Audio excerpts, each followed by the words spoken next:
a new lesbian love story. She was my therapist, until she became my love. I never thought the woman who would save my life would be the same one who would break every professional boundary I believed in. Dr. Sarah Mitchell sat across from me in that dimly lit office, her hazel eyes reflecting concern as I sobbed uncontrollably, and I had no idea that in 6 months, those same eyes would look at me with something far more dangerous than professional care. I was drowning in my own mind, suffocating under the weight of my divorce, my failing career, and the crushing realization that I had spent 32 years living a lie. And she was my lifeline, my anchor, the only person who seemed to understand the depths of my pain. But what happens when your therapist becomes the very thing you're not supposed to want? When the person healing your heart becomes the one who could shatter it completely? My name is Emma, and this is the story of how I fell in love with the one person I absolutely shouldn't have. It started on a rainy Tuesday in October when I walked into that therapy office for the first time, mascara running down my face, divorce papers crumpled in my trembling hands. My marriage to Michael had just ended after 8 years. Not because he was cruel or unfaithful, but because I finally admitted something I had buried so deep. I almost convinced myself it wasn't real. I wasn't attracted to men. I never had been. Every kiss with Michael felt like acting. Every intimate moment felt like I was watching myself from outside my body, going through the motions of what I thought I was supposed to want. When I finally told him the truth, he looked at me with such profound sadness and said he always knew something was missing between us. The divorce was amicable, but that didn't make it any less devastating. I had built an entire life on a foundation of denial, and now that foundation had crumbled, leaving me standing in the wreckage with no idea who I really was. Sarah was recommended by a friend who had seen her through her own difficult transition. From the moment I met her, I felt something shift inside me. She was in her late 30s, with shoulder-length, dark hair that she often tucked behind her ear when she was listening intently, and a gentle smile that made me feel like I wasn't completely broken.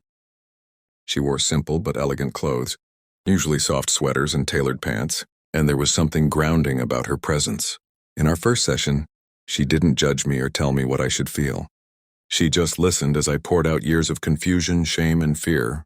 She asked questions that cut through my defenses like a warm knife through butter. Questions that made me examine not just what I had done, but who I actually was underneath all the expectations I had piled on myself. Week after week, I returned to that office. Our sessions became the highlight of my existence, the only hour in my week where I felt truly seen. Sarah helped me navigate the terrifying landscape of coming out to my family, dealing with my ex-husband's family's judgment, and beginning to explore what it meant to be a lesbian at 32 after spending my entire adult life pretending otherwise. She recommended books, suggested support groups, and held space for all my messy, complicated emotions. But somewhere between month 3 and month 4, something changed.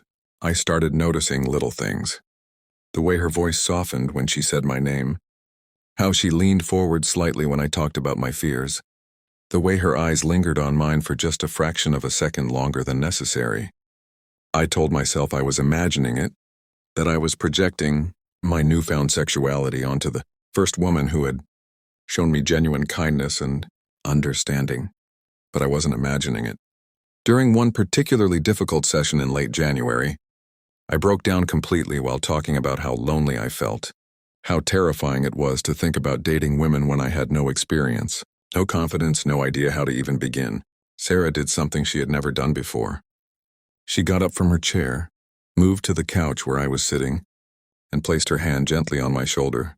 The touch was brief, professional even, but the electricity that shot through my body was anything but professional. I looked up at her through my tears, and for just a moment, I saw something in her eyes that mirrored what I was feeling: confusion, longing, fear. She pulled her hand back quickly and returned to her chair, clearing her throat and redirecting the conversation. But we both knew something had shifted in that room, something we couldn't name but could no longer ignore. The ethical boundaries were clear. Therapists cannot have romantic or sexual relationships with current clients. It's drilled into their training, written into their professional codes, designed to protect vulnerable people from exploitation. Sarah knew this better than anyone, and I knew it too, intellectually at least. But knowing something and feeling something are two entirely different things. I started noticing that our sessions were running over time, that Sarah seemed reluctant to end our conversations. She began sharing more about herself, small details about her life that created a sense of intimacy beyond the therapist-client dynamic. She mentioned that she lived alone with 2 cats, that she loved hiking in the mountains on weekends, that she had been through her own difficult coming-out journey in her 20s. These revelations felt like gifts, like she was slowly lowering the professional wall between us. By March, the tension had become unbearable. I spent our sessions trying to focus on my mental health and personal growth, but increasingly found myself distracted by the curve of her mouth when she smiled, the graceful way she moved her hands when she spoke, the intelligence and compassion that radiated from her like warmth from a fire. I started dressing more carefully for our sessions, choosing outfits that made me feel confident and attractive. I caught her noticing, saw the flicker of appreciation in her eyes before she looked away. We were dancing around something neither of us could acknowledge, trapped in a situation where the very thing that might heal us could also destroy everything we had built. Then came the session that changed everything. It was the first week of April, and I had been seeing Sarah for 6 months. I came in feeling particularly vulnerable, having just attended my first Pride event and feeling overwhelmed by the beauty and complexity of the queer community I was now part of. I told Sarah about watching 2 women dance together, how it made me ache with longing for something I had never experienced, how I wanted to know what it felt like to be held by a woman, to kiss someone and feel that spark of genuine desire instead of the hollow performance I had known with Michael. Sarah was unusually quiet, and when I looked at her, I saw tears in her eyes. "I can't do this anymore," she whispered, and my heart plummeted. I thought she was going to terminate our therapeutic relationship, tell me she couldn't help me anymore. But instead, she said the words that would change both our lives. "I have feelings for you, Emma, real feelings, and it's completely inappropriate, and I know I should refer you to another therapist, but the thought of not seeing you every week is breaking my heart." The silence that followed was deafening. My mind raced through 1,000 thoughts at once, relief that I hadn't imagined the connection between us, terror at what this confession meant, confusion about what could possibly happen next. Sarah stood up abruptly and walked to the window, her back to me. "I'm sorry," she continued, her voice shaking. "This is my failing, not yours. I should have recognized what was happening sooner and transferred your care. But I kept telling myself I could manage it, that I was strong enough to maintain boundaries. I was wrong. I've never felt this way about a client before. Never even came close to crossing this line. But you, Emma, you've gotten under my skin in a way I can't explain or justify." I stood up and walked toward her, my heart pounding so hard I thought it might burst from my chest. "I feel it too," I said softly. "I've been trying not to, trying to convince myself it's just transference or gratitude or confusion. But it's not. It's real." She turned to face me, and we stood there barely 3 feet apart, both of us trembling with the weight of what we were admitting. "We can't," Sarah said, but she didn't move away. "I could lose my license, my career, everything I've built. And you're still healing, still figuring out who you are." "The power dynamic is completely unequal. This would be wrong on every level." I nodded, knowing she was right, but unable to stop the tears streaming down my face. "So what do we do?" I asked. Sarah closed her eyes, took a deep breath, and made a decision that required more courage than I knew. "I'm going to refer you to a colleague, someone wonderful who can continue your therapy, and then we're going to have no contact for at least 6 months while you work with them. If after that time you still feel the same way, and you're in a better place emotionally, then maybe we can explore this. But I need to know you're okay first, that you're making decisions from a place of strength, not vulnerability. If you're moved by Emma and Sarah's journey so far, and you believe in love that's worth waiting for, please take a moment to like this video and share it with someone who needs to hear this story. Your support means everything." The next 6 months were the longest of my life. Sarah's colleague, Dr. Patricia Chen, was indeed wonderful, and I continued my therapeutic work with her. But every day, I thought about Sarah. I wondered if she was thinking about me too, if she regretted her confession, if 6 months would be enough time to prove that what we felt was real and not just a product of the therapeutic relationship. I threw myself into building my new life.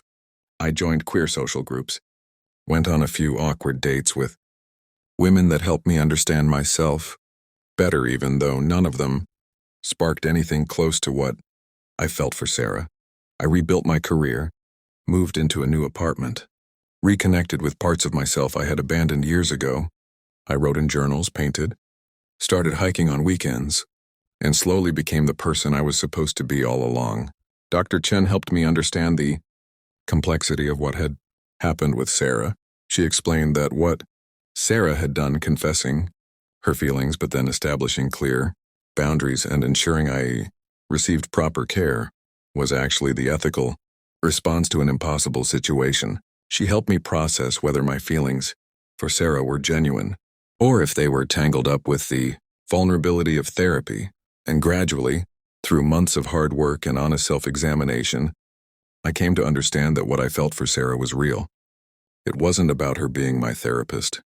It was about who she was as a person, the connection we shared, the way she saw me and understood me in ways no one else ever had. 6 months and 2 days after our last session, I sent Sarah an email.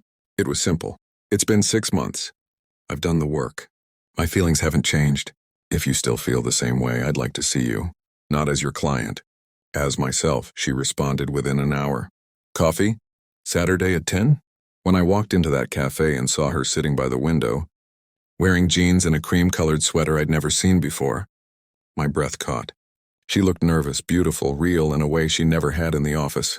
We talked for 4 hours, catching up on the months we'd been apart, both of us cautious at first and then gradually more open. She told me how difficult it had been for her, how she'd questioned her decision 1,000 times but knew it was the only ethical path forward.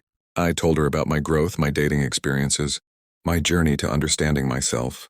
And when our hands finally touched across the table, when she laced her fingers through mine and looked at me with eyes full of hope and fear and love, I knew this was right. It was messy and complicated, and had started in the most unconventional way possible, but it was real. Before I tell you how this story ends, I want to ask something from you. If this story has touched your heart, if you've felt the emotion and connection between Emma and Sarah, please leave a comment telling me what love means to you, whether you've found it, lost it, or are still searching for it. I want to hear your story too. That was 18 months ago. Sarah and I have built something beautiful together, something worth every moment of doubt and fear and waiting. We moved in together last month, and her 2 cats have grudgingly accepted my presence in their kingdom. We hike in the mountains on weekends, just like she used to do alone. We cook dinner together and argue about whether pineapple belongs on pizza.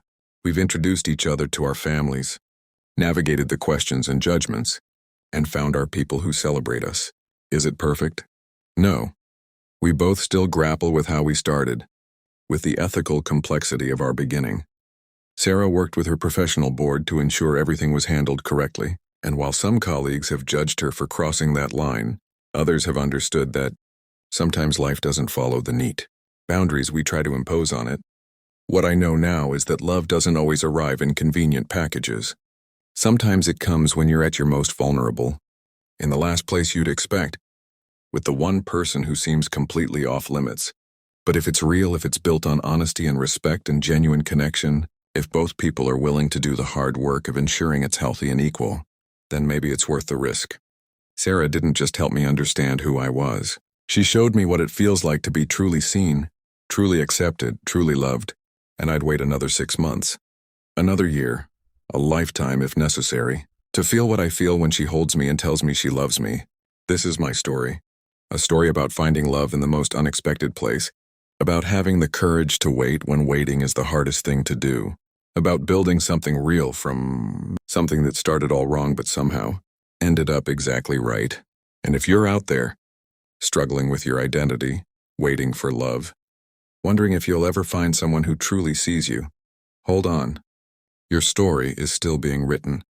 Mine just happened to begin in a therapist's office on a rainy Tuesday, with a woman whose professional boundaries became the foundation for the most authentic love I've ever known.